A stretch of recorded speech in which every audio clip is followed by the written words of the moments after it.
Let's go to Ukraine and the city of Zaporizhzhia, where there have been more reports of explosions in an area which has remained under Ukrainian control throughout the invasion. They come as Ukrainian forces continue to recapture territory in southern and eastern areas of the country. And with Russia under pressure, President Biden is warning that the risk of nuclear conflict is at its greatest since the Cuban Missile Crisis of 1962. Well, our correspondent Paul Adams says that the death toll from that attack in Zaporizhzhia may rise as recovery and clean-up efforts continue.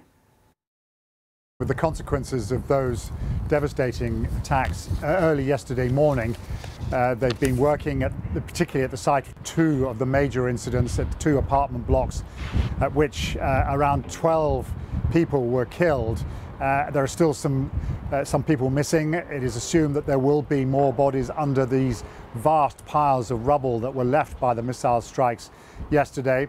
It was an anxious night. There were more explosions late at night. There was also the sound of a drone flying over the city for the first time here in Zaporizhzhia, and that's also concerning because people here know that drones have been used in other parts of the country in recent times to quite damaging effect. And so, there is a sense of anxiety. We're not far from the Russian occupied territory. People know that they're very much in the firing line. This is a city that is used to being in that position. But yesterday, I think, really did shock people because it hit people in their own homes and killed more people in a single incident than people here, frankly, were ready to deal with, to cope with.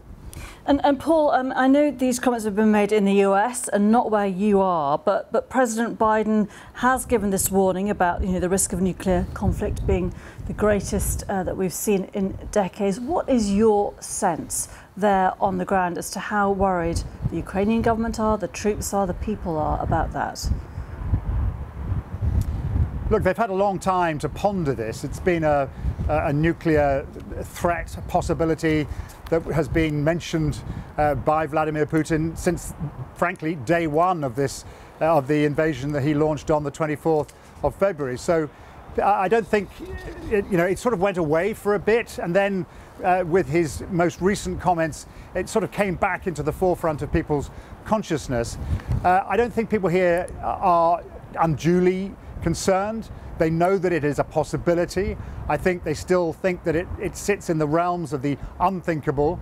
And of course, we had from the United States, even before the comments last night by President Biden, warnings that any use of nuclear weapons at all by the Russians would, in the words of American officials, result in catastrophic consequences. So the Americans certainly want the Russians to know, to believe, to fear that should they take that appalling step, something pretty catastrophic will happen. They don't want to outline what that would be, perhaps for obvious reasons. There was a suggestion yesterday that President Zelensky would like the Americans to demonstrate that now rather than wait until afterwards. But I think we're still dealing with something that most people think is theoretical rather than actual.